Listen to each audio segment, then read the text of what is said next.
Welcome to the Run for God Run Club, where you will find God in a runner's space. Welcome to the Run for God Run Club. This is your one stop each week to be motivated and inspired to get off the couch and onto the running trail, where you can, in turn, inspire others to do the same. Let's learn, laugh, and leap into running together, giving God the glory for what we are able to do in His name. Amen. I am your running host, Dean Thompson. Today, along with Run for God founder Mitchell Hollis, we have nationally ranked triathlete Lane Hollis. Is there any relation there? Possibly. So sometimes I admit to it, sometimes I don't. It depends on what he's up to, right? Exactly. Absolutely. So today's show is going to be a little different than usual. We have a story from a Run for God supporter that is very long, and so we've broken that story up into sections this time, and so that it's there aren't going to be any Dean's thoughts. So that's probably a good thing. That's what I'm thinking. Does that mean you have no thoughts this week? Or Maybe that's it. You're always full of thoughts. I am full of thoughts. I've been told I'm full of something. Anyway, but no Dean's thoughts means more of Lane Hollis, and you guys would much rather hear from him than you would me. So we're going to talk about triathlon, racing. We're going to find out what a teenager thinks about spiritual matters, and I think that's exciting, and I think you'll be pleased with what you hear. So, Mitchell, what's it like having an athlete in the house that's known all across the country? Well, I don't know that I ever think about it. I mean, sometimes we have to let reality sink in because of the magnitude of some of these races that we go to. But Lane's he's a good guy, and he's never let that go to his head. We've always tried to make sure that doesn't happen, but that's just who he is. And it's pretty cool. It's exciting to see him be up there near the front of those races too, and to watch anybody perform at a high level is a lot of fun to watch. Anybody that you're rooting for, but it's just extra special when it's your flesh and blood. It is, yeah, it sure is. So, Lane, how does it feel to know that there are guys in Indiana and all across the country that are going, man, I got to figure out how I can beat that Lane Hollis guy? It feels great. It really does. It feels like a big family in a way. You always feel like you're at home when you go to different places, but then there's still the competitor inside of everyone that, when the race starts, it's time to go. But it feels really good. Yeah, Dean, I think that's one of the things that I think about when Lane said that is when we go to these races, it's the top guys and girls in the country at all these races we go to, but nobody really thinks about that. Nobody. We get there and it's all a family. All the parents know each other. All the athletes know each other. They're all great friends. There's not a lot of drama in the sport of triathlon. We were actually talking about this the other night. In so many other sports, seems like there's a lot of drama. Yeah. But in the triathlon world, there doesn't seem to be that much. So it's like a big family anytime we travel to go to these races. Yeah, but make no mistake, there's a few guys out there who are trying to figure out, all right, what is it going to take for me to beat Lane Hollis? Oh, you better believe it. Yeah. They're buddies off the race course, but they step up to that starting line, and I think it's fierce. And that's what and I've noticed that because I've gone to a lot of these races, and I see these guys hanging around. They're cooling down together afterwards, and I see it because when I'm on the racing scene as well, just road racing. Right. It's the same way. I'll battle for 35 minutes in a 10K with a guy, and we're going shoulder to shoulder, and it's all we got, and we're trying to beat each other's brains in. But after we're done, it's, what's going on in life. You're high-fiving each other. Absolutely. Yeah. It's a lot of fun. So why do you think triathlon is your sport? I mean, what makes triathlon the thing that you're good at or that you enjoy? I think everyone has, a sport or a thing, a job that clicks with them, and used to, for me, it was baseball.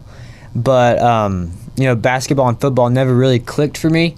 And I was very young when I got into triathlons, but it didn't really click until I was 13 or 14. And so I think just the training, the constant training and doing it for so long, I've grown to love it more and more. Yeah. Did you know that I was a baseball player? I did. And at one time, I had to choose between baseball and track, and I chose track.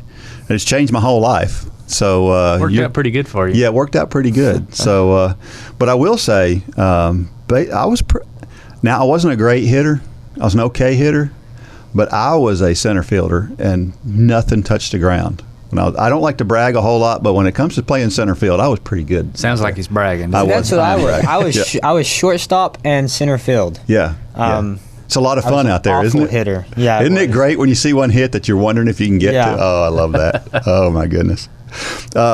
So, Mitchell, what do you think that triathlon has taught Lane to make him better at life in general? Well, I think endurance sports in general, I can tell you what I think it's taught Lane. It's taught him the value of a work ethic. It's taught him to work hard, to persevere, to get up when you don't want to get up, to get back up when you've been knocked down. You know, Lane, the sport of triathlon for Lane, he's never been right on top. He's never been ranked number 1 in the nation. Right now, he's ranked number 2 in the nation, and I think that is a good thing. You know, I've known some athletes who had very early, extremely successful triathlon careers at a very young age, and I almost look at it and I think it was a bad thing because they had too much success too early. Lane has constantly come up through the ranks through the years, and I say he's done it the hard way, but he's here nonetheless, and I think he's peaking at just the right time. And but yeah, we always you and I both tell the triathlon team that the lessons you learn from this sport are going to transcend every area of your life. It doesn't matter if it's your career. It doesn't matter if it's your walk with Christ. You know, that's why Run for God works. Right. It's because the values that we learn in getting up each day to get out there and go for a run, running even when it hurts, running even when it's not popular, we still do it. And it's the same way with our walk with Christ. You know, we have to get up and open that Bible every morning. You know, we've talked about that several times. And we don't always want to. It's not always what we feel like doing, but we're called to do it. And so when we do it, I have never shut the Bible and said, man, I wish I wouldn't have done that. I should have been doing something else. It's always worth it in the end. And I think triathlon and the sport of running in general teaches you those lessons, and it's a great parallel to our walk with Christ. Yeah. So, Lane, how hard is it to get up at 5 a.m. or earlier to be at swim practice at 5 a.m. before you have to go to school? That's got to be hard. It is hard. I will say, though, after years of training, there's some mornings where I get up and I feel like it's 9 o'clock in the morning. I mean, I can just get out of bed, but there's some mornings where I feel like I never even went to sleep. Yeah. And I just lay in my bed until like the last minute that I have to get ready. Yeah. You're still a teenager, regardless. So, listen, if you have questions, if you want to ask Lane a question, or if you've got questions about Run for God in general, you have questions about our podcast, if you've got subjects that you'd like for us to cover, whatever it is, you can send messages to dean@runforgod.com. If you don't know about Run for God and you happened upon this podcast, go out there and check out runforgod.com and learn more about what we're about. As always, we are proud to be sponsored by the world's greatest digital music platform. And we're going to talk about that platform a little bit more next week, so stay tuned for that. But our sponsor is J Radio. You know that moment when you're running and you settle into that perfect pace, and then the next song comes on? Don't let that happen again.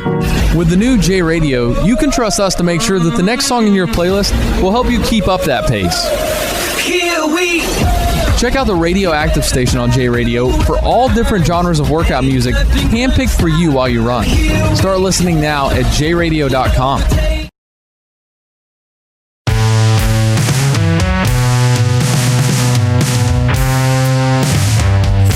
So for everybody listening, Lane, tell them what your 5K PR is. My 5K PR is 15:49. Can y'all imagine that? 15:49? Some folks that are listening, I'm sure, have just passed their first mile at that point. And that's okay. But that's pretty quick. So let me ask you this. What do you think is the toughest workout you have ever done? The toughest workout I have ever done is, I'm going to have to put it into context. There are 2 different types of fast running that we do.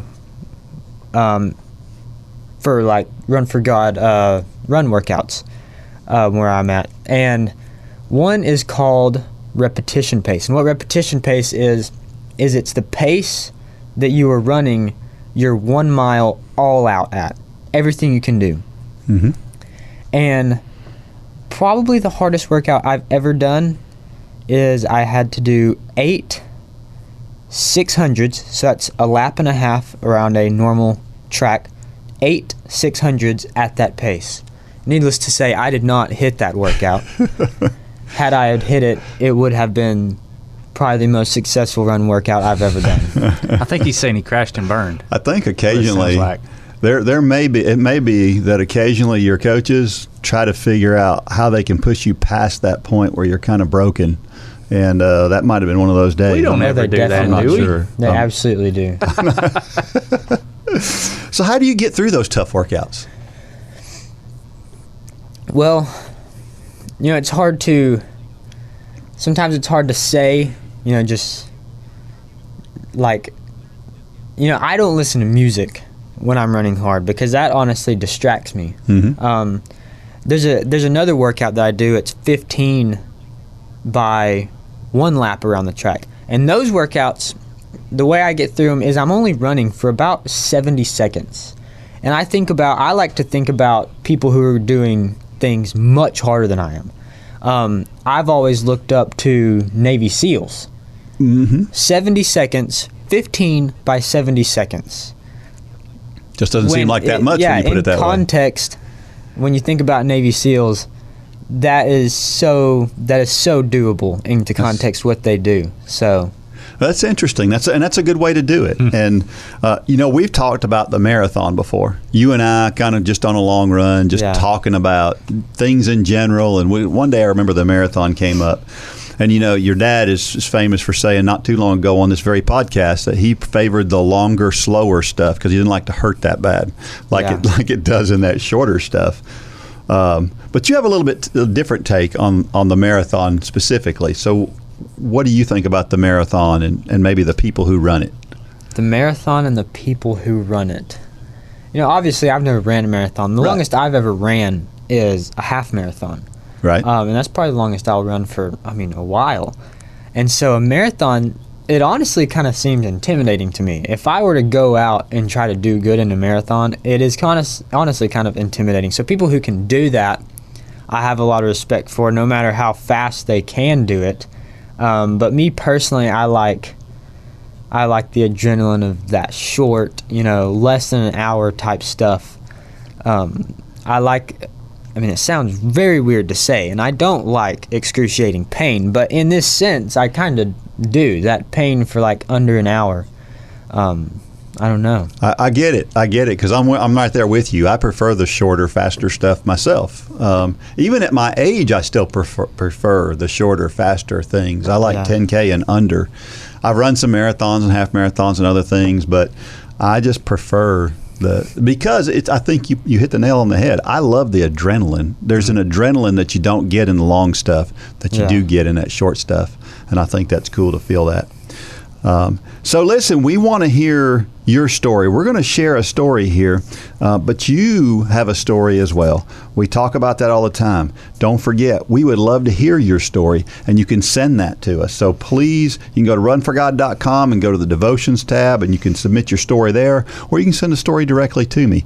Whichever way you want to do it, we need to hear your story so that we can share it with other folks, because whatever your story is may be just what somebody else needs to hear. So as I said, we've got a story today that's long, and we're going to tell it in 3 pieces. So we're going to stop in the middle of the story and take a break, and then we'll finish it. We'll continue it after that. So it comes from somebody from Hopticong, New Jersey, and the lady's name is Tracy Hetty. She's a longtime Run for God supporter.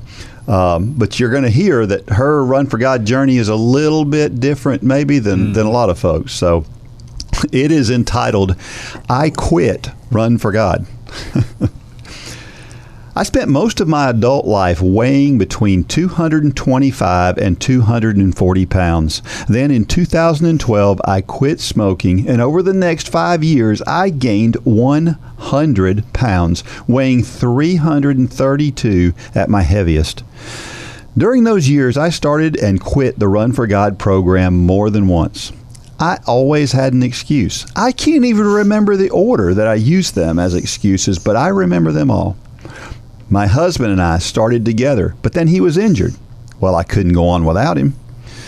The group started on their runs in the church parking lot, but as the runs got longer, they began to do the Bible study at church and then go to a nearby park to run. But I had commitments at the church, so it was too much to come here, then leave, then go back. You know, the park was so far away. It was 5 miles. Then another time, a couple of weeks in, I had to go on a business trip out of the country, and I had to miss a couple of weeks. While I was gone, I was stuck in a hotel without a car, which meant eating a lot of meals in the hotel restaurant. During one dinner, I posted pictures of my dinner and dessert. A short time later, I got a message from someone about the food I was eating. The message was sent out of concern for my health and the person knowing my struggle with weight and trying to get active. But to me, it meant that people were watching and judging me. It gave me the perfect excuse to quit the program again. My life and choices were no one else's business. We can find a way to justify every decision we make. Maybe if I had stopped making excuses, I wouldn't have ended up where I did, which was on an operating table getting bariatric surgery because my weight was so out of control it was crippling. It hurt just to walk. So after some leading from the Lord, I had a sleeve gastrectomy in April of 2018. Once I lost some of the weight, I began doing aerobics and continued exercising throughout the summer, but I started thinking about the Run for God program. I knew the church still did it, but I didn't know when. So I asked Dave Hickey, who had started the program at the church, and he said there wasn't a class scheduled at that time, but I could do the program on my own. Yeah, right. I couldn't complete the program with a group. There was no way I could do it on my own. In September 2018, I went to the New Jersey Run for the Fallen in memory of a friend's son who was killed in Afghanistan. As I watched my friend run, all I could think was, I want to do that. I want to run next year, not just watch and support her from the side of the road. I went home and pulled out my old Run for God book. My husband bought me a cheap used treadmill on Facebook, and I started training. I was slow, but I was doing it. Then at the end of October, I had a minor dermatological procedure, but there were major complications. I was out of commission for 6 weeks. Depression hit me hard, and it took a few weeks of stumbling before I got myself together and began eating healthy again.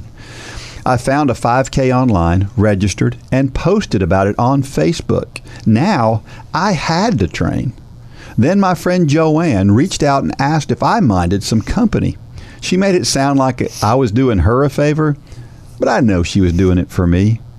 I ran my first 5K on February 9th, 2019 in frigid temperatures. A couple of months later, I did the Fight for Air climb, climbing the 1,210 steps of One Penn Plaza, New York City. Then I had a crazy idea that I could do a 10K and registered for the Rev It Up 10K on less than a month later. Once again, a friend stepped in and said, "Hey, I'll run that with you." Dawn and I ran in the rain up a massive hill in Sparta, coming in last, followed closely by the police. But we finished.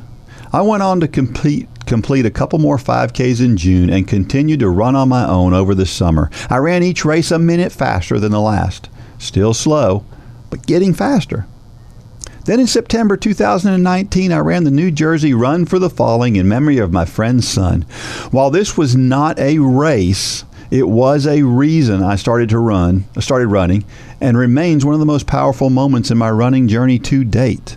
In the fall of 2019, I finally completed the Run for God program with my church family and had the chance to run the graduation race with the class. After thinking about running a half marathon, my friend Joanne suggested I do the Shades of Death half marathon. I started the training program just 12 weeks before the date of the race. The race didn't go as planned. It was a double loop. Most of our Run for God crew was running the shorter race, which was only one loop.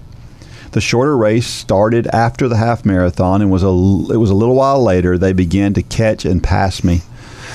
I did pretty good that first loop, but I was going too fast trying to keep up with everyone, and I was hurting.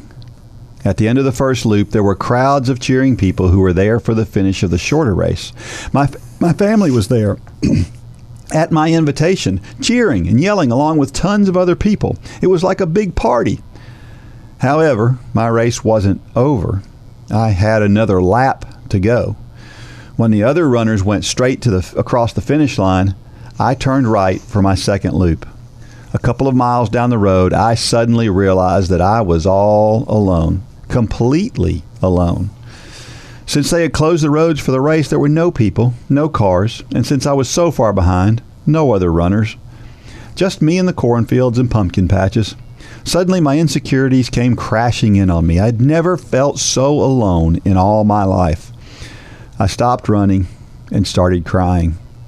I considered just walking back, but I didn't want anyone to think I was cheating, so I started walking toward the end. It was the longest 5 miles of my life. I walked, cried, and texted my husband the entire rest of the race. I was over the time limit for the half, so they took down all the race markers. I came to a stop sign, had no idea which way to go. I started to panic. I texted my husband, Steve, and told him I was lost and I didn't know where to go. He was tracking me through my Garmin, so he told me to turn right, and soon I saw my family, and they were all waiting for me. I freaked out. I was so embarrassed. I felt so bad about everything at that point, but I kept walking. I was slowing down. I was in so much pain. My son-in-law started walking back from the finish line and walked me in that last mile. As soon as she could see me, Joanne came back to walk in with me too. I barely made it over the finish line. I hated that race and swore I would never run another half marathon again. It took me 3 hours and 20 minutes, so technically I should have had a DNF. Did not finish. But Joanne had stepped in and told the woman my story. She kept the timer up just for me. While sharing my story, Joanne shared God's story, and the woman said, "So she's not alone out there then." It was such a bad place mentally that even knowing that my delay allowed someone to hear about God didn't stop me from feeling like I had failed.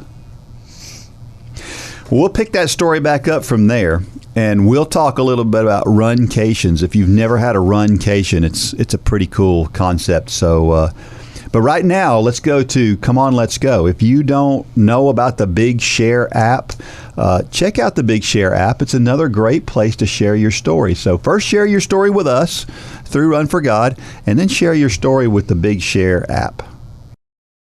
There is power in people's stories. It's a challenging time. What do you do when everything you believe about God is being tested and God doesn't look like the good father that he says he does? You've got layers and layers and layers of hate in your heart. It takes God to clean it out. Your story can help encourage others around the country, just like these stories have. You can walk through a simple process of sharing your story with the Big Share app. Download the Big Share app in your app store to start sharing hope with others.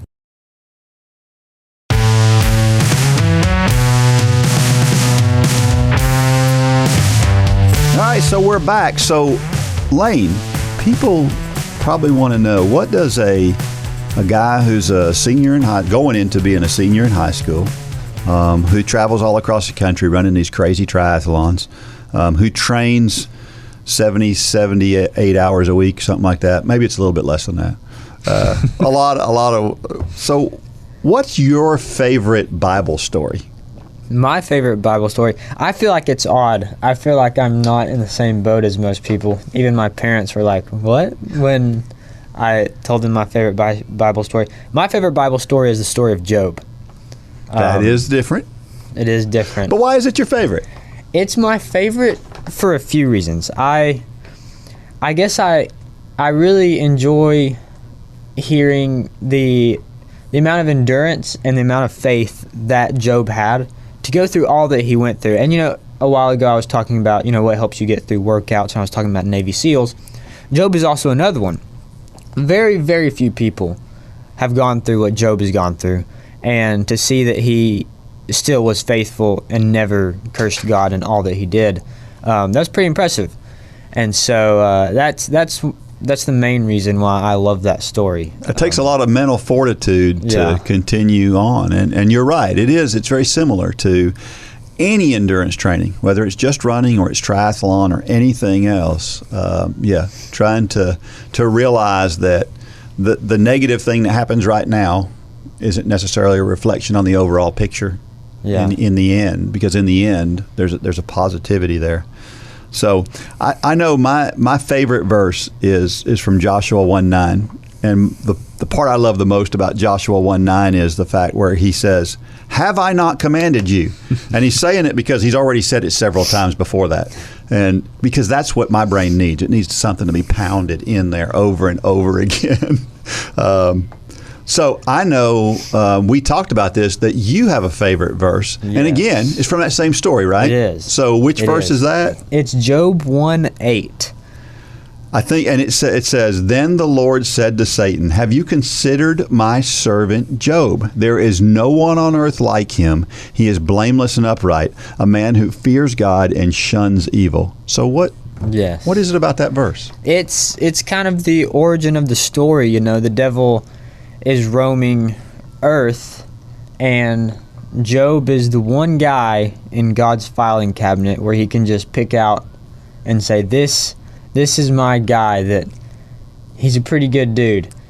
And he can say, devil, you can try, but you will not break my servant Job. And so that's kind of how you have to be in workouts too. You have to trust in the Lord that, you're not going to be broken. And so no matter how hard Dean and Mitchell try. Yeah, no matter how hard, these two coaches over here try. That's a great perspective. It is a great perspective, because really and truly we should all want God to look at us that way, shouldn't we? Yeah. That I know I can count on Mitchell, I know I can count on Lane, I know I can count on Dean to be that rock that I expect them to be as Christians. But is it bad to say that?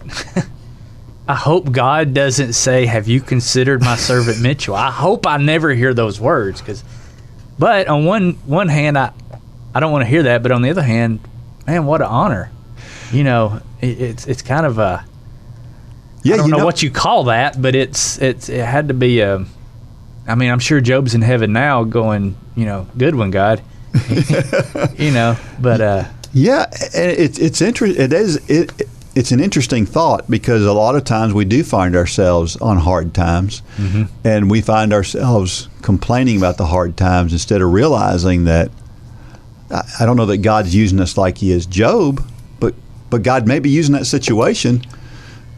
And this just hit me when we decided to put the gospel in the 5K challenge. When we first wrote the program, it did not have the gospel in it. It was more of a discipleship program. And after hearing how many people were coming to Christ through the program, we decided to put the gospel in it very boldly. And we started doing the "Who Do You Say That I Am" campaigns and the "God Loves You" campaigns. And I'll never forget Mark Yoho, who we've talked about several times on here. He said, once you put the gospel in this program, be ready for the attacks. And boy, have we had the attacks ever since we put that in. And so I guess that's kind of a picture that the more we stand up and shine a light on God's word, and that everybody that we come in contact with needs Jesus, the more we proclaim that, the more we are going to be attacked. So I guess Job is kind of the extreme example of that he was God's guy. Yeah, I never thought about this analogy before. I may have to write something about this, but it's like, have you ever went out and caught fireflies? Yeah. How easy are they to catch? Pretty easy. They're pretty easy, because you can target them pretty easy, can't you? Because they're the only thing shining. They're the light. Yeah. So, when you're the one you got to shining. write about that, Dean. That's a sermon right there. When you're the one shining, you've got a target. Yeah. So, I talk about Bible stories. Mitchell, do you have a favorite Bible story? I love anything about Paul. Yeah. And I guess I saw your notes this morning and I jotted this down, that my favorite verse for this time in my life, and I think this time in our country and our world, is Philippians 4:6-7. It says, "Do not be anxious about anything, but in every situation by prayer and petition with thanksgiving present your request to God, and the peace of God which transcends all understanding will guard your hearts and your minds in Christ Jesus." Basically, Paul was telling us how we need to act in these times. And specifically in the times we're in right now. We have to make our requests be known to God, but we have to do it with the right heart. And Paul says, he tells us how to pray that with thanksgiving. It's you don't need to go to God every day and say, I need. I try to start every one of my prayers with thanks. Yeah. And thank you, God, for who you are. Thank you, God, for what you've done in my life. And then I get around to my needs. But, I mean, the Lord's Prayer is a model prayer. But Paul is kind of reiterating here, you start with thanksgiving. Yeah. It's like you don't walk into somebody's house and say, I need you to feed me. You walk into somebody's house and you say, thank you for having me before that dinner. Absolutely. And so it's just a model prayer. And I think more than ever, we need this model. Yeah. Yeah, I think you're right. Yeah, in this day and time, there's a lot of tension in the air. Yeah. And that tension can be completely deflated if we all live by those two verses. So, I like Samson. And I think I like Samson because Samson's a bonehead. He's just a moron. But God can use him anyway. And sometimes I look at myself the same way. Like we're all like that. I just do some stupid things. I say some dumb things. I forget. I just feel like Samson sometimes. Yeah. But it's good to know Samson was there anyway. So I don't know. Maybe there's hope for me. But I also like the story of Gideon. I love the whole story where he's challenged to pare back the number of fighters, and so he has to give God credit for it. And I love that story and the thought of that story. Let's get back to Tracy's story. I run with another running club, Charge. It's live coaching, but it's an app, so I run virtually with a group of people from all over the world. They decided to plan a runcation around the Donna. It's a big whole weekend with a running expo, 5K, half marathon relay, and a full marathon on Sunday, plus a 110-mile ultra marathon. Anyone who is interested in planning to meet in Jacksonville, Florida, where the race took place. It's a big breast cancer fundraiser. Because a lot of survivors participate, it's walker friendly. They allow 4.5 hours for the half and 7 hours for the full. I decided I was going to go so I could finish a half successfully. As I trained, I decided finishing time didn't matter. I just wanted to finish joyfully. That was my new goal. I just wasn't sure what that looked like. I had also made a commitment to finish 12 5Ks in 12 months in 2020.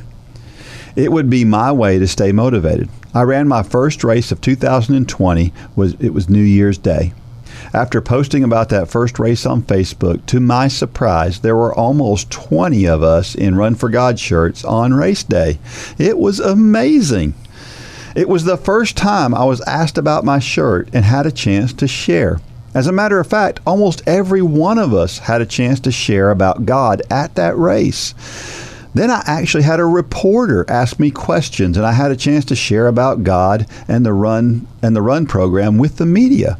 I was so nervous, and the article didn't turn out as well as I had hoped, but Run for God was there in print.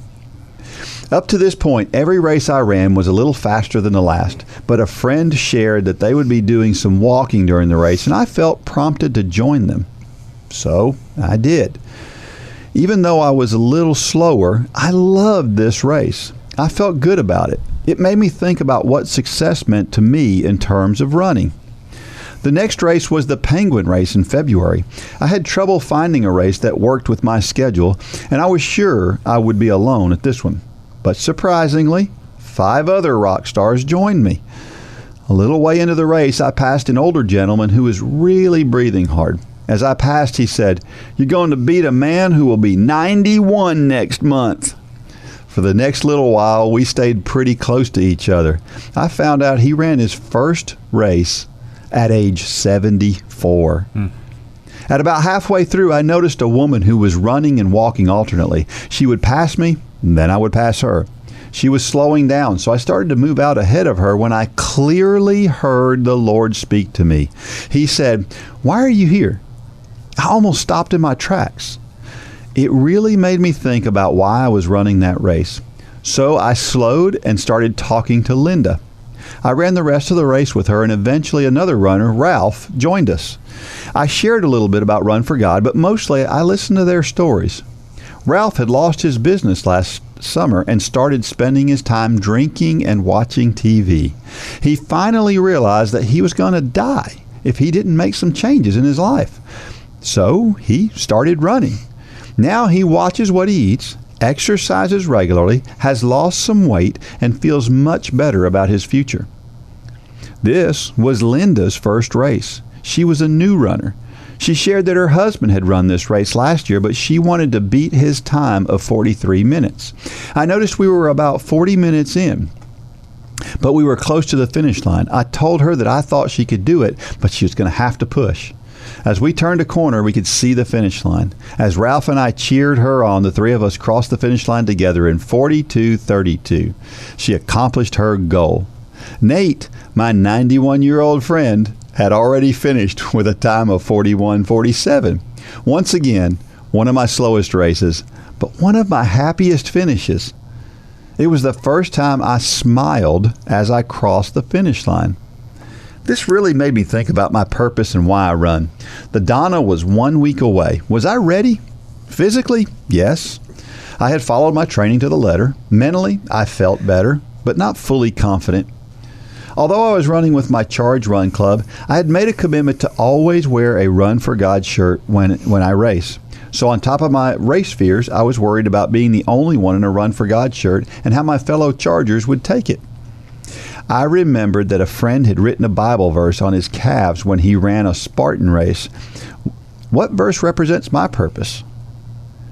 I found that the verse I needed, Acts 20:24, "If only I may finish the race and complete the task the Lord Jesus has given me, the task of testifying to the gospel of God's grace." There it was, my purpose. I wanted to finish the race while testifying about the grace of God. When the Donna week arrived, I had only planned to run the half on Sunday, but then a virtual friend, Susan, asked if anyone would walk the 5K with her on Saturday. Susan was an 8-year breast cancer survivor who completed her first 5K in January of 2019 using a walker. I could walk with her, so I registered for the 5K with Susan and 3 others. Susan set the pace and we enjoyed the walk. It took us so long that they disconnected the timer 2 minutes before we crossed the finish line. The Donna featured a special list of breast cancer survivors who completed the race, but because of the timer was disconnected when we finished, Susan was not on the list. My daughter had taken a picture of the 4 of us crossing the finish line. You could see the clock in the picture. We emailed the race coordinator explaining that Susan is a survivor and provided the picture as proof for her finish. She was added to the finishing survivors list. I'll never forget crossing that finish line, the 4 of us holding hands and celebrating together. The half marathon was the next morning. This was the race I'd been preparing for. On my left calf, I wrote, "What is your why?" On my right calf, I wrote, Acts 20:24. On my left arm, as a reminder to myself, I wrote, "What is your why?" Acts 20:24. On my right arm, I wrote, "God has a plan. Trust Him." I wanted to remind myself that even if I have to walk 5 miles, God will use those miles. The race started at 7:30 a.m., so our virtual turned physical group met at 7 a.m. for pictures. As we were all getting ready to line up for the start of the race, I looked down at my shirt and my arms and thought, how am I demonstrating what it means to run for God? Normally before a race, all the Run for God runners gather together to pray. But I was the only Run for God runner at the Donna. An internal war started. I don't know about you, but I struggle praying aloud in groups. It terrifies me. But I had made a commitment to successfully complete this race, and I knew that success meant to run for God. So I announced to the group that I was going to pray before the race started if anyone wanted to join me. 3 people joined me, and I prayed, scared and shaken the whole time, but I prayed. Despite my chief goal, I still had a time goal for the race. I really wanted to finish in 3 hours. I finished in 2 hours and 52 minutes, and I finished smiling. I'm still doing my 12 and 12, but I have 2 other goals. I'm going to run Shades of Death again this year. I want to finish joyfully, no matter if I have to run alone or how long it takes me. And I'm going back to Jacksonville next year, this time to run my first full marathon. I found it's really important to know your purpose. It's okay to have a time or distance goal or any other physical goals, but if my only purpose is to finish a race in a certain time, what happens when I don't do it? We have to find our purpose and then run the race with that purpose in mind. Don't be distracted by what's happening around you. Instead, influence the world around you. I have heard it said over and over, smile, people are watching. You don't want them to wonder why you run because it looks like you're miserable. But until recently, I could never smile. It was always a grimace. Once again, we're going to take another break. We'll come back to Tracy's story. It's getting interesting. What a great journey she has had. But we want you to become a Run for God coach. It is something that is so easy to do. And if you don't think you're a Bible scholar or you're afraid to get up in front of people, we've made it easy for you, haven't we, Mitchell? Mm-hmm. Sure have. Absolutely. So become a Run for God instructor or coach today. If you've ever participated in any sport, you've probably met a great coach. Great coaches inspire us to do more than we ever thought possible. You can be the leader that helps others achieve things they never thought possible. You, yes, you have the ability and the opportunity to be that person. All you need is a heart to help people and the ability to follow a plan. The Run for God 5K Challenge will come ready to help you inspire those around you. The step-by-step guide will direct you how to plan, pray, and train people both physically and spiritually. You can help them become more fit in their health and in their walk with Christ. Share your passion. Go to runforgod.com to find out how to inspire others to accomplish big things.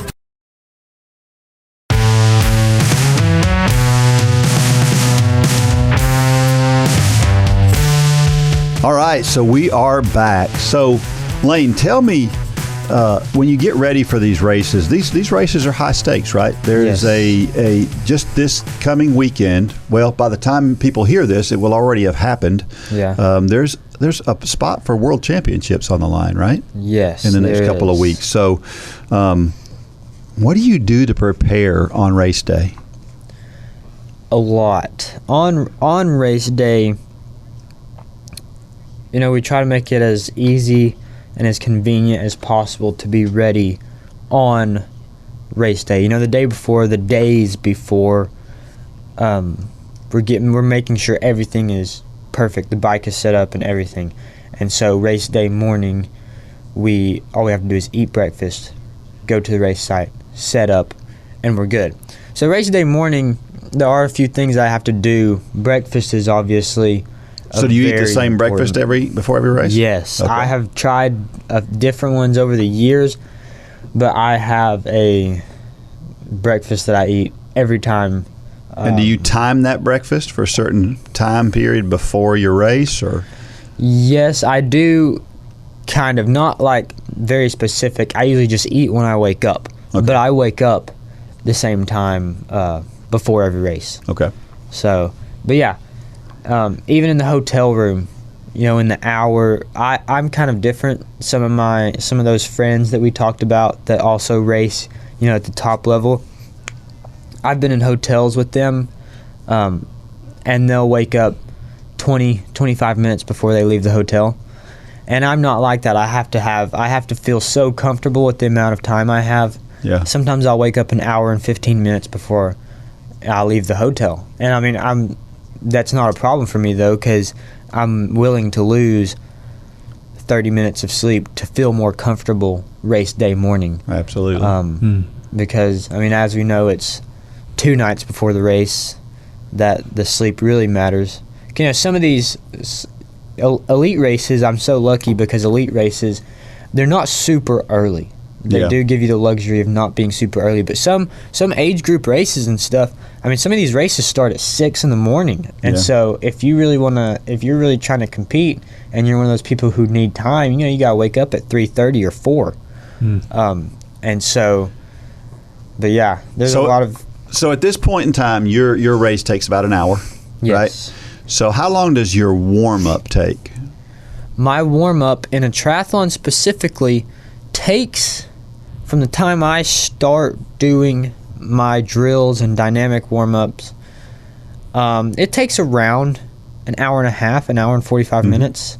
I think that would surprise a lot of the people listening to this. Yeah. To know that you warm up longer than it takes to run the race. Oh yeah, because you're warming up for 3 individual sports. Right.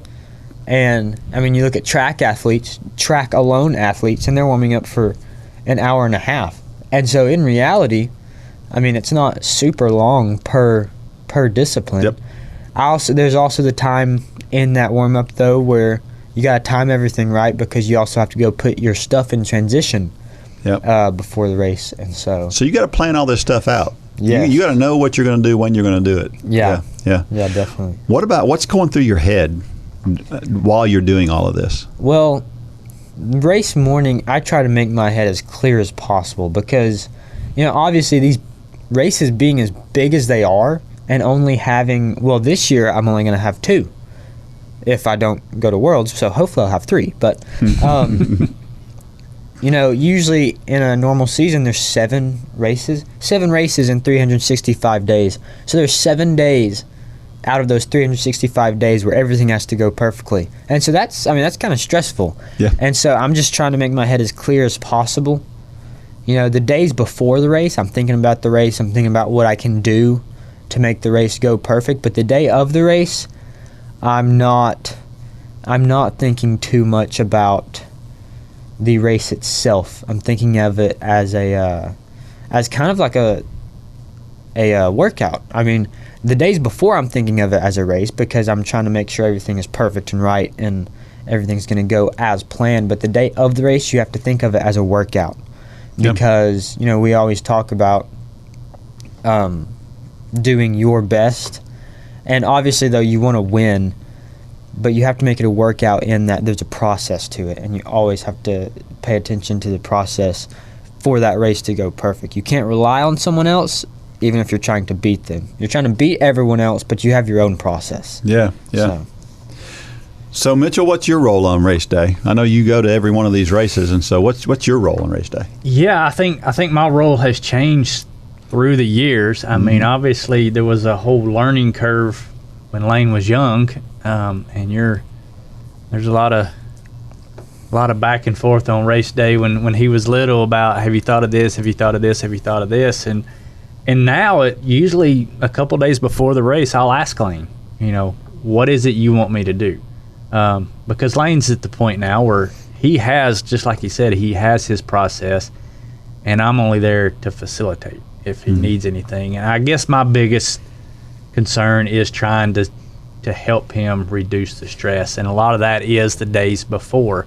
You know, when we put races on, I always make the comment, on race day I want to have nothing to do. You know, as the Run for God guy, I want to have nothing to do on race day, and what that means is I want everything to be planned and done before race day. And it's really the same way with Lane's races. My goal as his dad and his coach is, have you thought about everything in the days leading in?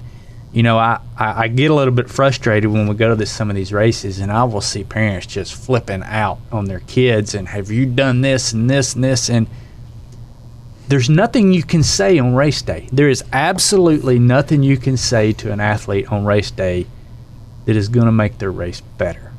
And the only thing you can do is get in their head, add stress, and make their race worse. And I've had to learn that through the years. I think Lane would probably say early on, Dad, you stressed me out some. But I've learned through the years how that process works and how an athlete's brain works on race day. And they're trying to tune everything out. And all we can do is plug stuff in. Yeah, and a lot of times it's how you phrase some things even. I'm sure you've probably learned that maybe you've noticed, you've been watching him warm up, and maybe he hasn't gotten a particular thing done. And I know it's this way for me as a coach. I see somebody that hasn't done something. Well, on race day is not the day to go, have you done this? It's, right. Have you already done what that thing that you need to do? Just in a almost like conversational, because it's less stress when you do that. Yeah. So, Lane, we normally share a motivational thought of the week, but maybe there's something that motivates you that you'd like to share. Can you give everybody your favorite way to be motivated, or a quote, or a story, or something? Yeah. So, being an athlete, we talked about working through workouts, getting through workouts, and there's a guy. And he was in the military, and then he was a bodybuilder, he was a weightlifter, and then he ran, and then he does Ironmans. He also owns a business. Very successful guy, and his kind of motto or quote is "Go one more." Like that's his quote, and that's so applicable to life, especially workouts. I mean, those workouts that I was talking about. It's all about just going one more, because if you think about if you're doing a 5K, some of those first-time 5Kers, if you're thinking about how hard the last half mile is going to be, then you may never get there. Mm-hmm. You always have to think about the mile that you're in, which is also a book by Ryan Hall, which is really good. But that quote, "Go one more," is probably one of my favorite quotes, and it's very applicable to life in general. I like that. To go one more can be one more mile. It can be one more minute. It can be one more gear. It can be one more of almost anything, can it? Because that's what, and you've heard me say it before, there's always a little bit more in that tank. Mm-hmm. And so if you can ever find that little bit more, then that's important. And it's funny, because as a coach now, when I'm doing a workout and when I'm trying to run a race, that runs through my head too. I think. Well, I've told these folks you got more in the tank, so it's like, well, then if you say it, then you believe it. You better find it. Yeah, because it makes me dig deeper. Because let's just say you're a first-time half marathoner, and you're at mile 4, and you're thinking 5 miles ahead, and you do not think you can do it. You don't think you can get through the whole thing. Yeah. Well, what if we told you only had to go 5 miles? Could you go that extra mile? You probably could. Probably could. And then once you got there, what if we were like, I'll just go 6? You probably could. And so you always need to focus on just going one more. The next step in the process. Absolutely. That's a good thought. Well, time to finish our story. Here we go. During the Donna, there was an app where people could track your progress. And I knew a few people were tracking me. But when I found out that the tracking wasn't working, I decided to go live on Facebook during the race to let my family and friends know how it was going. I went live at mile 7 because I was just past the halfway point. I did it again at mile 10 because I was in the double digits and only had a 5K left. 2 days after the race, I got a message from a fellow Charger who had also run the half. She wrote, "Just want you to know that your live video inspired me to do another half. At mile 7, you were so happy and excited. At mile 7, I was miserable. You showed me that all we do depends on our mindset. Thank you." Are you kidding me? I probably hold the record for the highest number of times to quit the Run for God program. Even knowing God used my delay to share the story of God with an unbeliever, I had still felt like a failure. I looked like I was dying every run before that and couldn't figure out how to smile while running. But when I stopped the excuses and feeling sorry for myself, and I figured out my purpose, it showed. Somehow, I became an inspiration to others. And when I needed inspiration, the Lord delivered. This last race was run through a lot of neighborhoods, and a lot of the people were outside their homes cheering us on. Around mile 12, I started to struggle a little. I'd been running almost 2.5 hours at that point, and I was feeling it. Most people were wearing Donna race shirts or lots of pink since it was breast cancer race, but I was wearing a Run for God shirt. All of a sudden, I heard someone holler, "Run for God, you got this!"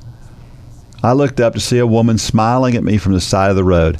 I picked up my pace and ran to the end. I don't know what would have happened if she hadn't been there, but I didn't have to find out. God was there with me, reminding me of my purpose through a voice in the crowd. Be an inspiration, and you will be inspired. What a great story. That's Tracy, if you're listening, that was just an incredible story, and I've got a few thoughts that I kind of jotted down here. Number one, that Shades of Death race that she was talking about, I think those races should be outlawed. And what I mean by that is, she talked about the multiple loops. Yeah. You know, I did the Augusta Half Ironman one time, and the Augusta Half Ironman, it is a 6-loop half marathon at the end. And the reason that's so bad is because you pass the finish line 5 times, and you see all those other people that are faster than you going into the finish line chute, and it's demoralizing when you have to run past the finish line chute to go out for another lap. I think about the Nashville Marathon. You know, they start you with all the half marathoners, and you pass the finish line to go out for a second loop, and all the halves are finishing, and it's so I personally think, Tracy, that those races should be outlawed for that reason. But her story reminds me of what we talk about a lot, and this is not taking anything from other race directors in the country, because most races have a different MO than we have. But one thing we do at a Run for God race is nothing comes down. And in fact, the crowd is the largest for that last finisher. Lane can attest that for every year that we've done a Run for God race, we put on a half marathon, and we always send out our younger athletes to go back to that last runner and run with them in. And we talk about this. You're an elite runner, but you take your hat off for that person who finishes last, because if you really think about it, you could win the race, and you would say that person that finished last worked harder than you did. Yep. I mean, they're out there for 3 and 4 hours for a half marathon. That is an incredible amount of mental fortitude. It doesn't matter if you're crying and walking in the last 5 miles like Tracy. You did something that a lot of people said couldn't be done. You did something probably that you said couldn't be done. And it's for that reason that we don't touch anything until that last runner comes in. The 91-year-old really stuck out to me. Yeah. You know, he started running when he was 74 years old, and that's just a testament that it's never too late to start this sport. Absolutely. That's the beauty of this sport. Yes. So if you're out there listening to this and you're 65, and we hear it all the time, I'm too old to do that. No, you're not. Lane, are you still going to be running when you're 75 years old? Yes, probably. Okay. All right. I was just checking. And then she talked about in this last race how it made such a difference because, and she didn't say this is why it made a difference, but I think it is the reason it made a difference is she was encouraging other people. And I always say there's no better way to receive than to give. Yeah. And when you turn that focus, that's why I say if you ever teach a Run for God 5K challenge, it's going to change you just as much as it's going to change the people in the class, because you learn to give. Yep. You learn to give your knowledge and your expertise and your time, and you get so much in return from that. So that's just a great testament. And then she said, know your purpose. Well, what's the very first question that we ask in a 5K challenge class? Why are you here? Why are you here? Because if you don't know your why, it doesn't matter if you know how. Right. You have to have a why, whether it's, Dave Ramsey talks about this a lot. You have to know your why. Why are you getting out of debt? Because then we can deal with the how. But until you have that why of why you're doing anything, the how is irrelevant. Yep. So, hats off, Tracy. That was a great story. It was, I learned a lot from it. Yeah, and we talk about it all the time. Almost everybody who is a runner, almost everybody in one way or another is an inspiration to someone else. Mm-hmm. And I see it all the time. I see people who denigrate themselves and talk themselves down because they're not fast or they're not this or they're not that. But they're an inspiration to somebody. I never forget the story that I love to read. It's called Hey, Out of Shape Girl, and it's about a girl who's running on the outside edge of the track who's clearly embarrassed by being there, and it's from a more elite runner's standpoint. And the gist of the thing is I admire you for doing what you're doing. It's hard to do what you're doing, just like you said. Yeah. So just realize that when you're out there and when you're doing these things, when you're running, when you're posting things online about your runs, when you're sharing both the highlights and the lowlights of these things, it's inspiring to people. So keep doing that. It's not about trying to be an inspiration, but it is about, and I think you hit the nail on the head, it's when you're trying to give and when you're trying to share in the hopes that it will edify somebody, it usually will. Right. And we can all see the difference. We can all see the difference. You see the Facebook post where they just want to tell everybody how good they are at whatever it is. And then we see you can see the difference when it's somebody who's, you can kind of read their struggle behind what they're posting. And yeah, those are inspiring, and you're inspiring people all the way up to elite runners, because it's not all about the times, it's about the why. Yeah. So she talks about having quit the Run for God program. Have you guys ever quit anything? Do you remember anything that you quit? I quit smoking. Yeah. Does that count? I think it does. That was a good thing. It was. I've had to pull out of some races before. I shouldn't say had to. There was a half Ironman that I was signed up for one time, the Chattanooga half Ironman, that I pulled out of it for a variety of reasons, and none of them were good ones. And I look back now, and I still kick myself for doing that because I'd never done that before. Yeah. And, it was all the excuses, the time. I'm not in shape like I should be. And that's what I really struggle with professional elite athletes, and I hope I'm not stepping on any toes here, and I understand why they do it, but when you see the top elite athletes and the race isn't going the way they want it and they'll pull out. Yeah. Now I understand that is their life and they've got to save the body for another race, and I get that, but there have also been very elite athletes. I'm trying to think of who was it at Ironman, the World Championships. He was one of the best. Jan Frodeno. He was having a horrible race, but he said, I'm not quitting because there's thousands of people behind me who look up to me. Yep. And he could have walked off that race course and everybody would have said, save yourself for another day. But he didn't. And that is so inspiring to see people who face a mountain of adversity and they just plow right through it, probably to his detriment. Yeah. He is one of the world's best Ironman athletes. But he was thinking about all those people like Tracy behind him. Yeah. And what was that going to say to them? Yeah. So yeah. Of course, there's times where quitting something is good. Yeah. We mentioned your smoking. Yeah. I mentioned earlier baseball. I quit baseball at one time because I made a conscious decision and choice to go in the running direction. I'm so glad I did. The chances of me having been a professional baseball player were really, really slim since I couldn't hit a curveball very well. Yeah.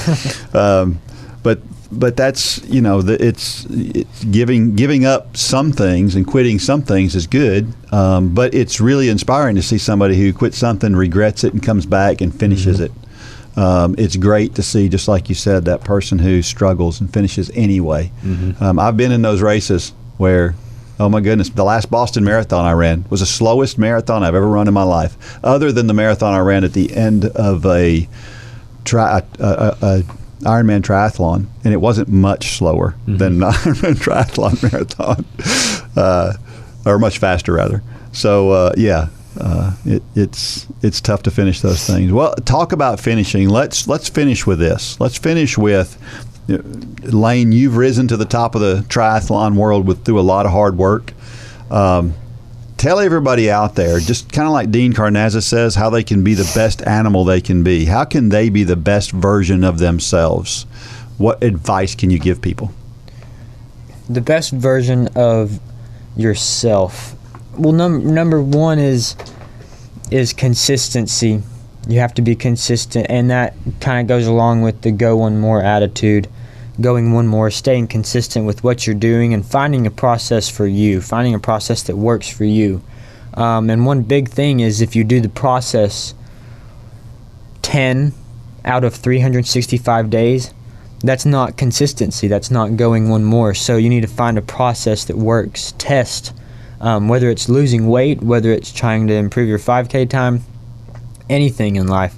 You experiment and find what works, and you've tested the process, and now you use the process and go one more with the process. 365 days 365 days. I like that. 365. I like it. Talking about motivation and being the best you can be, if you want to connect with others who have a similar interest to yours, at least as far as running and walking goes, and you're listening to this podcast and you're not a part of Run Club, we want you to be a part of Run Club. So Run Club carries with it a whole host of information, of live sessions with a coach, of access to a coach, to training plans, to this podcast and YouTube videos, and just there's a ton of stuff out there that you get for being part of Run Club. Maybe the most valuable thing that you get out of Run Club is knowing that when you become part of Run Club, you're contributing to the Run for God ministry, which is reaching people for Christ and making a difference in the lives of people by way of bringing them to the altar where they can accept Jesus Christ as their Lord and Savior. There's nothing more important, and that's our number one mission. And when you support the Run for God ministry through being part of Run Club, you support just that. And it's less than $10 a month. We throw away $10 a month so fast and so easily, and this is well worth it, and it can change your life. So go to runforgod.com, find out some more about that. We hope that you've enjoyed this podcast as you do most. If it's your first time, thank you for tuning in. Again, go and give us a 5-star review. You know that helps us. Give us feedback. Let us know what we can do. Subscribe to our YouTube channel so you can get notifications so that you can do that. Obviously, subscribe to the podcast so you don't miss an episode. These are all good, even if they do have me on them. So listen, may God bless every step of every run. Now go out there and shine your light. Good job, Dean.